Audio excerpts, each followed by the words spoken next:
Hello, this presentation entitled The Measurement Problem 2, Characteristics of Unitary Evolution is our second in our series of educational videos on the measurement problem. I'm Dr. Michael Steiner, and I work with Dr. Ronald Rendell on the investigation of the measurement problem. This is a list of the videos in our measurement problem series that are complementary to our book, The Quantum Measurement Problem.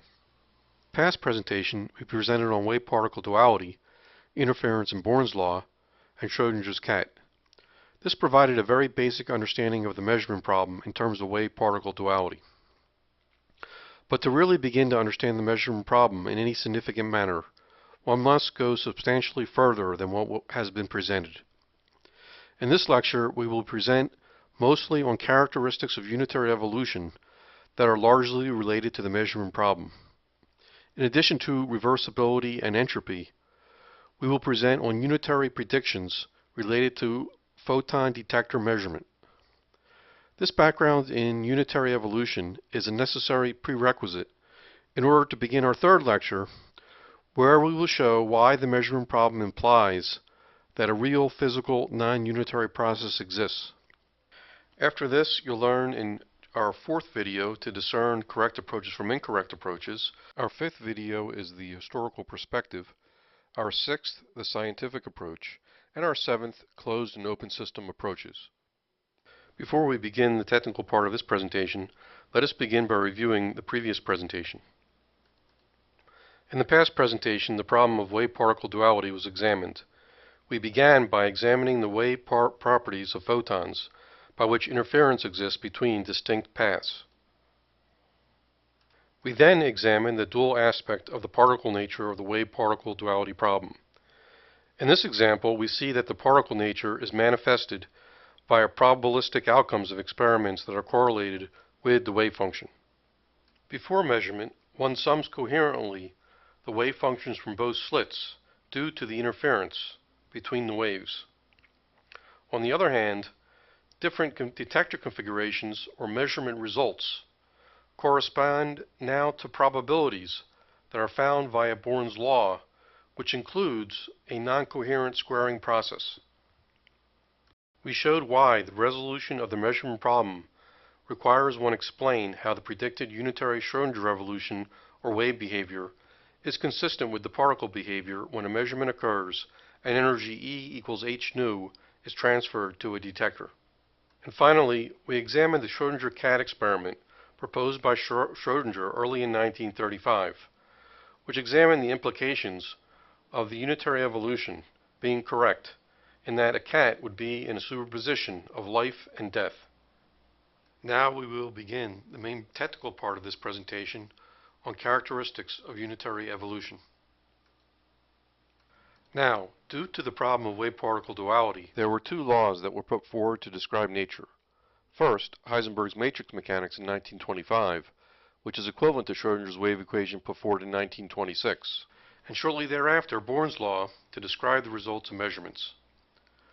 Von Neumann in 1932 formalized the mathematics of the theory by introducing two processes, the first of which corresponds to an extension of Born's law by which measurement is treated as a projection onto an eigenstate basis determined by an observable.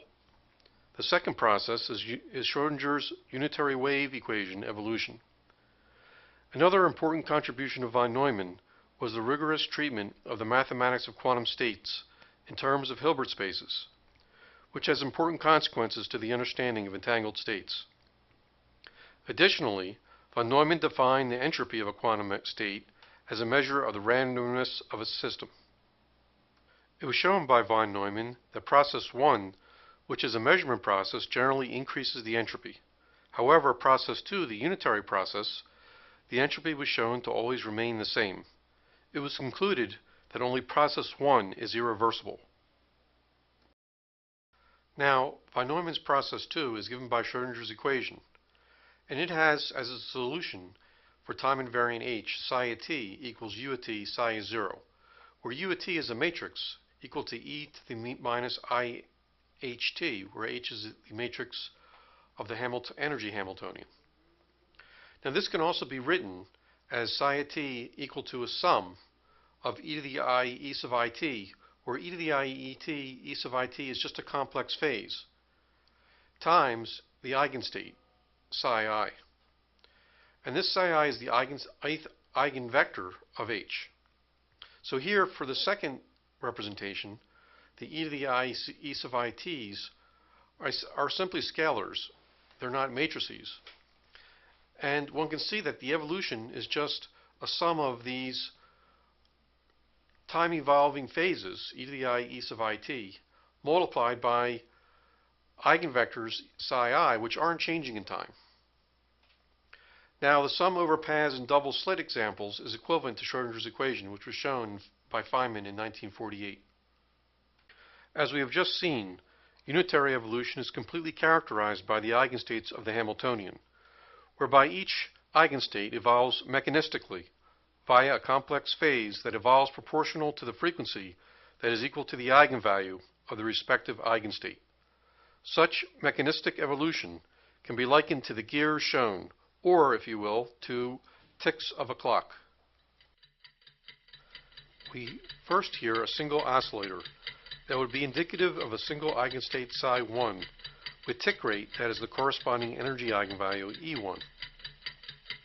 Now we add a second oscillator of lower frequency E2 corresponding to the second eigenvector psi 2.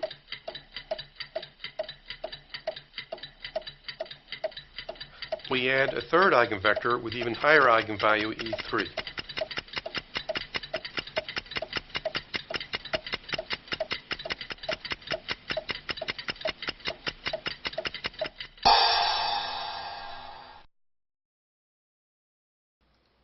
Now, when one hears the three clocks ticking, there is in no sense anything new coming about. And this is related to the fact that pure states have zero von Neumann entropy, and this does not change in time under unitary evolution. This can also be visualized in the following sense. Consider, as before, that we expand psi in the eigenvector basis, psi sub I, with each term evolving with a frequency equal to the energy eigenvalue. Now, consider the axes in a three-dimensional plot be represented by the directions of the vector psi sub I. Then the overall vector psi that consists of the superposition of the three frequencies can now be represented simply by a point that is in linear motion in the direction of the vector seen below. Now, here we show from the last plot what a pure state would evolve to if the axes were given by the individual eigenvectors psi 1, psi 2, and psi 3. Pure state Schrödinger evolution is simply a linear motion in this basis.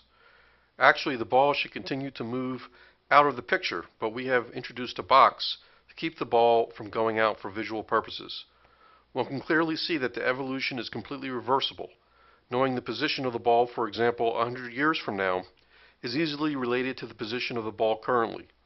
Likewise, if one listened to the three clicking clocks as it evolved 100 years from now, one wouldn't expect to hear anything particularly new come about other than three clicking clocks.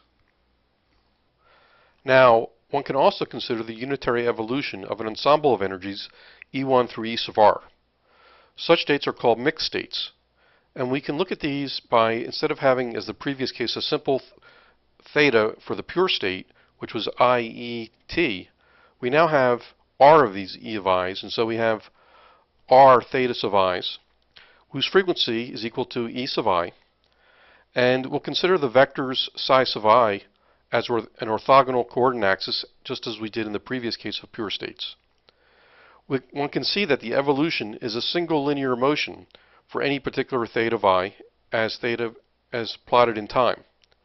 And because of the fact that there are many of these, R of these, mixed states have non-zero von Neumann entropy. Here is what the previous simulation of a pure state looks like for the case of a mixed state. Instead of a single ball for the pure state, there are now R different balls for the mixed state. Additionally, each ball in the mixed state has a different eigenvalue, which is proportional to the velocity of the ball. We can now summarize the characteristics of unitary evolution that have been demonstrated up to this point. Unitary evolution is a reversible operation. The wave function of the future can be determined from knowledge of the past wave function. Entropy is unchanged under unitary evolution. Information content of the wave function is the same throughout time. No new information is created, and no old information is destroyed. Now, one can consider the question whether or not all processes are unitary. If so, the world we see around us must be related in a reversible manner to the early universe. If the early universe can be modeled in a chaotic manner, without order via Schrödinger's equation, it must mean that the complex information around us, for example Mona Lisa, was present in some sense in the phases of the wave function in the early universe. Now, we readily admit that whether or not the initial state of the universe actually evolved to include the Mona Lisa is not easily answered by any scientific methodology. The question is rather being posed as a thought experiment to illustrate the issues. In the event that there is only a single process, which is unitary, the evolution would have had to go from a chaotic state to a very ordered state, which would include as part of it the Mona Lisa. Of course, it is also conceivable that unitary evolution results simply in going from the chaotic box on the left to a different chaotic version of that on the right. This is an interesting question of whether or not the initial state of the universe actually can evolve unitarily to include the Mona Lisa. It would require that the Mona Lisa was encoded in the phases of the initial wave function of the universe. There are those who subscribe to this line of reasoning. Again, we readily admit that whether or not the initial state of the universe actually evolved unitarily to include the Mona Lisa is more hypothetical than a scientifically addressable problem. However, the issue of whether or not non-unitary processes exist, which we will be addressing, would be expected to have a direct bearing and have important implications on related questions. If non-unitary processes are found to exist, it may very well be that non-unitary processes play a key role in the non-chaotic or organized and technological aspects of society that we see today. We will examine this issue further in our most important third video presentation. Conservation laws, in other words energy and momentum, are determined by invariance under physical symmetries. Nether's theorems relate symmetries to conservation.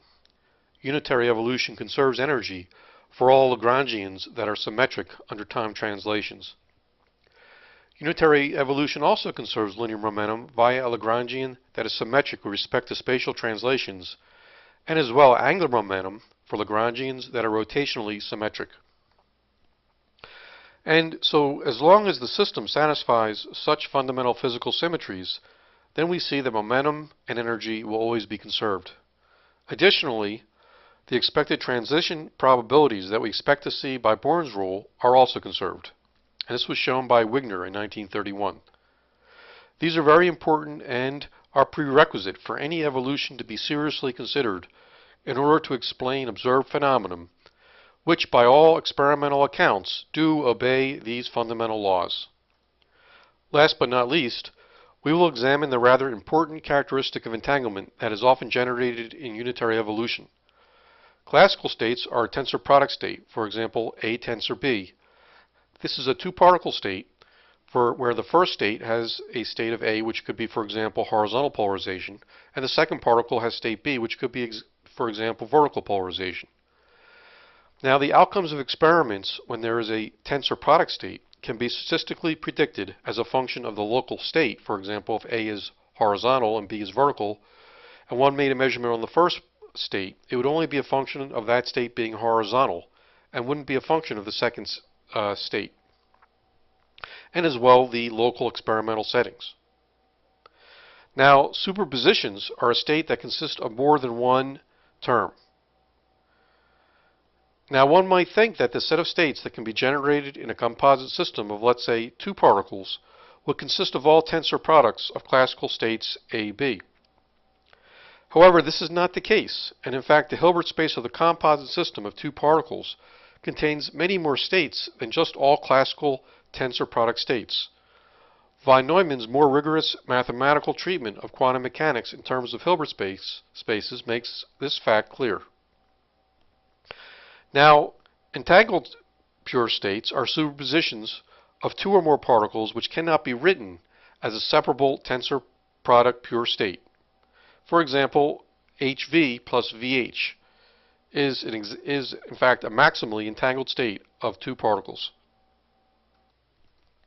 It was proven by Bell for the case of two particles that entangled superpositions have properties that cannot be explained by any initial state lambda, which is a classical state or tensor product A tensor B. It is often used to justify the non-locality of quantum mechanics. However, it is also very relevant to the measurement problem. Here we have a diagram of a typical Bell experiment where we have a source that emits two particles, one to the right and another to the left, headed toward two beam splitters. If it goes through the beam splitter, for example, on the one to the right that goes toward B, we get a 1 in this case. And if it goes down on the right, we assign it a -1 outcome. Similarly, for the particle that goes left, if it goes directly through, we assign a 1 for A. And if it goes down or is reflected off of the beam splitter, we assign A to be -1. Additionally, every Bell experiment has parameters that are controllable. In this case, they are theta A and theta B listed above the beam splitters. The angle theta is a controllable parameter of polarizing beam splitters that defines the rotational orientation of the beam splitter. Although we won't derive Bell's inequality directly, we will present its relevance to the measurement problem. Let rho A comma B be equal to the expected value of the outcome A times B, the product, where A is going to be plus or minus 1 and B will be plus or minus 1. Given that the controllable angle at A, theta A, is equal to A, and the controllable angle of the beam splitter at B, theta B, is equal to little b. So this expected value is simply an average over many iterations or trials of experiments of the source, where we each time compute A, B, multiply it, and then average those values. Now the CH-SH inequality, which is an extension of Bell's original inequality, implies that for a classical product state, lambda equal to AB, that we have the following: the magnitude of rho A comma B minus rho of A comma B prime plus rho of A prime comma B plus rho of A prime comma B prime. The magnitude of that is less than or equal to 2. Now, if we use an entangled state, for example HV plus VH, this superposition state of two particles, we find that the prediction is rho A comma B is equal to cosine of 2 A minus B. Now, if we use the angles A is 0, A prime is 45, B 22.5, and B prime 67.5 degrees, it is found for this entangled state that the CH-SH left-hand side turns out to be 2 square roots of 2. And that's clearly way above the 2 that is implied if you have any classical product state. So where does this leave us? Well, for tensor product states, outcomes of experiments can be statistically predicted as a function of the local state, in other words, locally at A or B, and the local experimental settings theta A or theta B. However, entangled states cannot be written as a tensor product state, and the statistical correlation cannot be simulated as if it were a tensor product state. Now, in the sense that we demand that when we observe a state at A, such as H, horizontal polarization, that this corresponds to a quantum state of H, we require that outcomes of experiments be describable by classical tensor product states. Hence, Bell's inequality in this sense is not only important for non-locality, but also serves as a critical tool for analysis of the measurement problem. In order to fully apply such results, we need to first characterize the complete unitary interaction of a measurement device with a single quantum particle to be measured. That is, we require a description of the characteristics of unitary evolution under measurement, which is the subject of our next series of view graphs. In order to develop the theory of the unitary interaction in the measurement process, we will consider a simplified Schrödinger cat. The large-scale interaction between the measurement device and quantum particles will be modeled via beam splitters and lightweight mirrors. The operation of a beam splitter is shown diagrammatically here. A photon enters at point A toward a beam splitter. The initial state is given as 1, meaning the presence of a photon at A, 0 meaning the vacuum at B, and 0 meaning the vacuum at C. The photon could then either continue to go through the device and exit at B, or be deflected and exit at C. Assuming the probability is 50-50 to exit at B or C, the state created is given as a superposition 0, 1, 0 minus I 0, 0, 1 over the square root of 2. The square root of 2 is a normalization constant.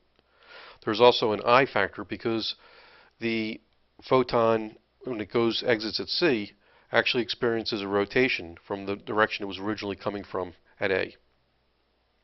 Now, this is not an entangled state of many particles, although it seems to be, when one looks at this superposition state, there's 3 components. But actually, there's only one single particle at B or C when it exits. And so this is really a superposition state. But once we have the mirrors, which we'll introduce shortly, then there will be many particles that go into superposition, which will be an entangled state at that point. Now, in order to form our simplified Schrödinger cat, we will make it will be composed of both the beam splitter, but also we'll consider lightweight mirrors. First, let us assume that the mirror is fixed and consider the diagram on the bottom left. We have a photon coming up from the bottom, hitting the mirror at B, and since the mirror at B will first be assumed fixed, it simply causes the photon to go to the left with a new phase, or minus I, caused by the change in direction, times A. Now, in general, we're not going to assume that the mirror is fixed, however. Simply that will be assumed to be fixed in the y direction, but we'll assume that it's free in the x direction and can recoil. Now, the energy of the photon is such that the mirror will recoil after impingement. Now, let us consider the quantum state of the photon and mirror. The first component will be the photon, that's in A. The second component will be B, and we'll assume psi 0 is the initial state of the mirror before it recoils. So a photon that comes up and impinges on the mirror at B has an initial state 1A psi 0B, and this will evolve to minus I e to the I phi 1A, and we'll call the mirror state psi 1 prime B. If we have also a 0 input on A and psi 0B, well, then that just evolves to, again, the same thing, 0A psi 0B. Now, you may have noticed that in comparison with the previous slide where the mirror was fixed at B and A simply went to minus IA, that in this case, when the mirror is not fixed in the x direction and can recoil, that there's an extra term, e to the I phi, compared with the previous fixed case. And this e to the I phi is because that there's an extra phase due to the fact that the mirror recoils on the photon. There is an assumption that's been made in order to represent the effect of the recoil as a single phase e to the I phi on the photon. And that is that there is a sufficient narrowbandness of the photon so that a single phase suffices. In general, if there is a wideband photon, there may be required to have the phase be a function of the frequency of the photon. What we can do here is, instead of having e to the I phi psi 1 prime, we can define another vector, psi 1, equal to e to the I phi psi 1 prime b, so that the minus I e to the I phi 1a psi 1 prime b is simply equal to minus I 1a psi 1b. Now, what we've done is effectively absorb the phase e to the I phi into the change of state of the mirror, psi 0 going to psi 1. From here on out, whenever you see psi 1 at B, you can just assume that the phase of the photon, e to the I phi, has been absorbed into the mirror state. Now, the other thing that we've done is we kept the phase I, and this is useful to represent the limiting case where the mirror is heavy and doesn't recoil. Now, having presented on the theory of the beam splitter as well as the mirror, we will combine these elements to model a Schrödinger cat. Consider a photon that propagates through a beam splitter and impinges on mirrors placed in the output paths of the beam splitter, as shown in the diagram. In order to analyze the situation, we will consider placing detectors past each mirror. Now, the blue color of the detector will represent that no detection has yet been made, whilst a red color will represent that a detection has been made by the detector. Now, suppose that the bottom left detector detects the photon. Now, the bottom mirror recoils to the left as represented by the new red mirror. In this case, we want to describe mirror 1. Now, a photon will be in B and impinge on mirror 1. So we have 1B. We assume there's nothing in C, or a vacuum. And the initial state of mirror 1 is psi 0, and the initial state of mirror 2 is psi 0. And this evolves to I due to the rotation of the photon that impinges on mirror 1. And you still end up in a 1B, but rotated by I. There's still nothing in C. But now the mirror goes from psi 0 state to psi 1 for that mirror, which indicates that the mirror has changed due to the recoil. And we also have psi 0 of mirror 2 because the photon didn't take the C path, and therefore it's in the same state as it was originally. Now, another possibility is given by 0, 0, meaning there's no photon in either B or C. And then, of course, in this case, the psi 0 of the mirror 1 and the psi 0 of the mirror 2 remain the same. So the second case that you see there just simply reflects an identity operation. Now, for completeness, let us go through the other case, which is the case that the upper right detector detects the photon. And in this case, we have 0 for B, but we have 1 for C, psi 0 for the M1 initial state, and psi 0 for M2 initial state. And this, because the photon rotates to the left after it impacts mirror 2, we end up with a minus I phase, 0B again, and 1C. But in this case, we have psi 0 again for the mirror 1 because mirror 1 isn't affected, but we do have psi 1, so psi for the mirror 2. So we went from psi 0 of mirror 2 to the recalled mirror 2 state, which is psi 1. Now we're going to simplify the notation as simply minus I 0B 1C and B1 and R2, meaning R2, the mirror 2 recalled. And so basically we'll have B sub I represents the black mirror I, and R sub I represents the red recalled mirror I. Now we have the elements that will allow us to begin to construct a Schrödinger cat. Consider the wave function evolution for a photon that goes through the beam splitter in the superposition minus I B 1B 0C plus 0B 1C. Now the first term, which is the going to the left, or minus 1B 0C, so the photon comes up and is deflected to the left, leads to the state minus 1B 0C, and then we have the red 1, which indicates that the left mirror recoils, while the upper right mirror will stay in its original state, black 2. Now we can see from the diagram on the lower right of the screen that we have in dashed lines outlined what the state looks like. This is the red, encloses the red recoiled mirror from the photon that came at B, tensor, which means including, the mirror, upper right mirror, which is still black because the photon did not hit it, so it's still in its initial state.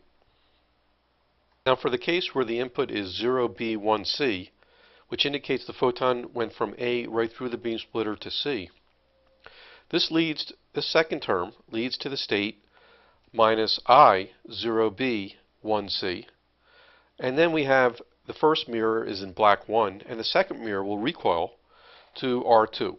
And we can see this again diagrammatically in our diagram, shown by the dotted lines, which encompass the black left mirror and the recalled right mirror, upper right mirror. Now one can ask, what would happen if the output of the beam splitter were in a superposition, minus I 1B 0C plus 0B 1C over square root of 2? Well, we've already analyzed the two cases for the first term and second term. And it turns out that unitary evolution is linear in the wave function. So we simply need to add the two responses in the same linear fashion. Now, we saw in the other view graphs that we have two terms, output terms, which are given by these dotted black lines. One of them includes where the left mirror is in the red or recoil, and the top right is black because it didn't recoil. That occurs when the photon took the B path. But we also analyzed if the photon takes the C path, in which case we have the second set of dotted lines, where we have the top right mirror recoiling and the bottom left not recoiling, which means it stays in its original black state. So this whole evolution now is the sum of these two, and we have minus 1b 0c, red 1 mirror 1, black 2 mirror 2, plus I 0b 1c, b1 for the mirror 1, and red 2 for mirror 2. And we, as before, normalize this by the square root of 2. The superposition minus I 1b 0c plus 0b 1c evolves to minus 1b 0c, red 1 for mirror 1, black 2 for mirror 2, plus I 0b 1c, black 1 for mirror 1 and red 2 for mirror 2. One might ask, why are there not other direct interaction terms between mirror 1 and mirror 2? This is because the distance between the two mirrors, d, can be made arbitrarily large. So large that when the photon wave packet, which we'll assume has extent p, impinges on the mirror, the recoil time of the mirrors, t sub m, will be faster than the time that light can travel between the two mirrors, which is d over c. That is, we make t sub m less than d. We subtract off this wave packet size, d minus p, and divide by c. In this case, it is impossible to have direct interaction terms between mirror 1 and mirror 2 as long as d is greater than ctm plus p. Therefore, we can safely assume that the only interactions that can take place are between the states of the path B photon in mirror 1 and the path C photon in mirror 2. Well, with that background, we are now set to go further and add even more mirrors. For example, here we see mirror 1, 3, 5, 7, and 9 on the left, and 2, 4, 6, 8, and 10 on the right. It's easy to compute. For this case, the unitarily evolved state of the mirrors is I 1b 0c, red 1 for mirror 1, red 3 for mirror 3, 5, 7, and 9 for mirror 9, and tensor black 2 for mirror 2, black 4 for mirror 4, up to black 10 for mirror 10. Meaning we have essentially on the left all recoiled states, tensored on the right all the black original mirror states which hadn't moved. Now we add to that the case 0b 1c, which means the photon went to the right. And now for the mirrors on the left, we have black mirrors, black 1, 3, 5, 7, and 9. And on the right, we have red 2, 4, 6, 8, and 10, indicating the ones on the right have recoiled. And all of this we divide by square root of 2 to normalize. Now consider looking at the right output C of a beam splitter with your eye. And let us model all the interactions through your eye similar to the two states of a mirror in the following manner. Assume the eye has M neurons that initially are in the state Ni0 and evolve to the state Ni1 when a photon is detected. But they will remain in the state Ni0 otherwise. So this Ni0 is sort of like the black states that we had, and the Ni1 are akin to the red states. So in the case that we detect something, we have I0B1C, so we are looking in the C output port, and we would have all of our neurons, which is M, all go from 1 through M, all these N neuron states would be having 1s above in their superscript. The undetected state would be 1B0C, so this means the photon went up through the beam splitter, but didn't go into the person's eye. So they just remain the neurons in the same initial state, N10, N20, up to NM0. As before, when we considered the mirrors, we can assume that a photon enters and exists in a superposition state, 1B0C plus I, 0B and 1C. Now, the unitarily evolved state corresponding to this superposition input state is 1b0c tensor and all your neurons, which are going to be to the 0, meaning because the photon went straight through to B, all the neurons remained in their initial state. Plus, the second term is where the photon actually took a right and headed toward the I, and we have I, 0b, 1c, and then we have the neurons evolving to their excited state, N1 and N sub I1, actually, all the neurons.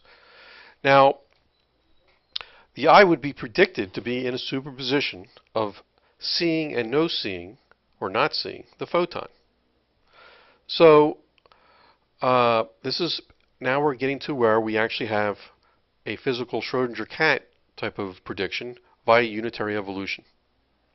But then one might ask, why stop at the I?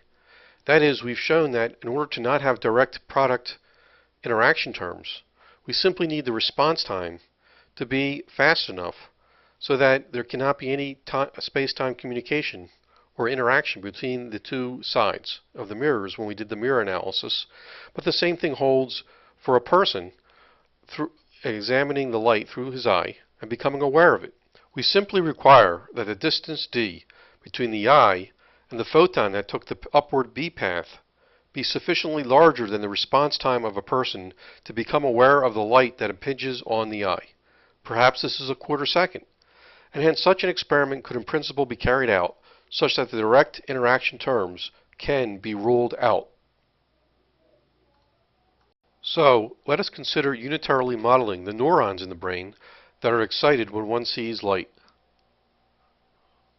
Well, this only requires, ultimately, that one replace the neurons in the eye to the neurons in the brain.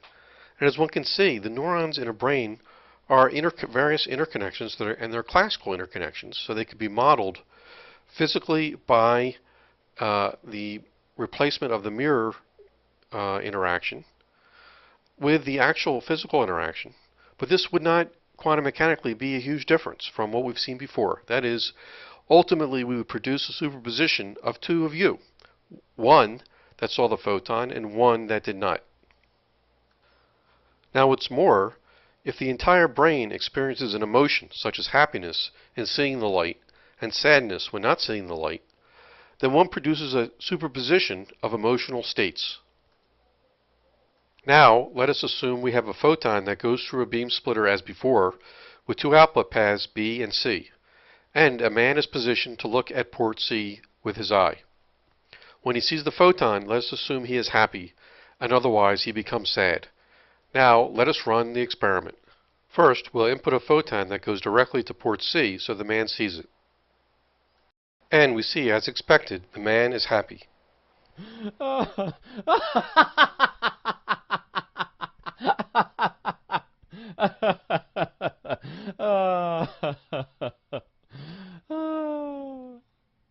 Now, let us run our experiment once again, but this time the photon will go up through port B so that the man does not see it. Now, as expected, the man appears sad.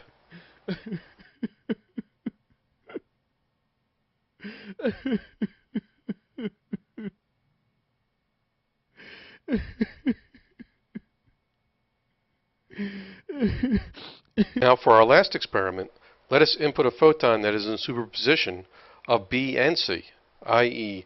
0, 1 plus 1, 0. In this case, we see that unitary evolution will predict that the man should be in a superposition of two emotional states, happy and sad.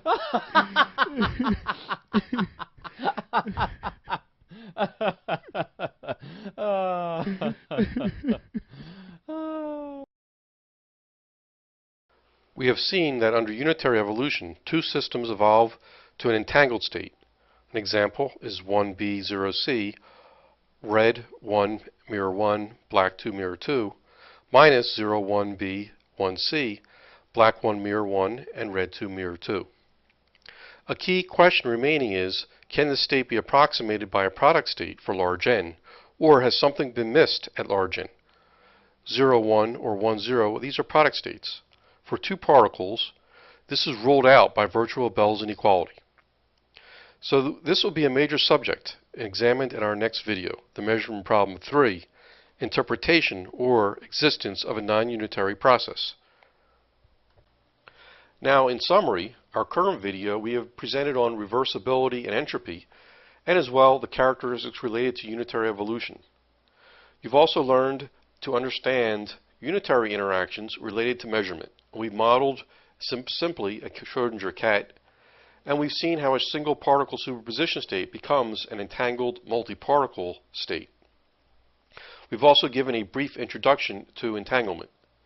Now, in our past video, you learned about the definition of the measurement problem and why there's a measurement problem. And in this video, you've learned to understand unitary characteristics and the interactions related to measurement. But there remains the issue of pulling all these issues together to whereby you really begin to understand the implications of the unitary characteristics on the measurement problem. And in fact, there are very important characteristics which we will be discussing, and our most important actually is our third video. So we really recommend that you watch the third video, which pulls all these concepts of the measurement problem and the characteristics of unitary interaction, unitary evolution together. This video is a companion to our book, The Quantum Measurement Problem, published by Inspire Institute and available at Amazon.com. This book is the first volume of a book series entitled Progress on the Physics of Quantum Measurement. Be sure to visit our website, which has more videos and additional information on the quantum measurement problem at theqmp.com. Now, we also have our own approach to solving the measurement problem, and this involves closed systems that function as measurement devices. These devices generally function non-unitarily and behave different than Schrödinger's equation would predict. They are called internons. Now, more can be seen on our website. There are no internons. What? Who said that? Is that you, Schrödinger? Yes, it is I, Schrödinger. I've spent the last 60 years stuck in the etherland conducting research. I have managed to reverse engineer my death and come back as a reincarnated Schrödinger cat superposition, just in time to disprove your theory. Ha ha ha ha ha ha ha. Oh, really? In that case, where are you, Schrödinger? Let me get a good look at you.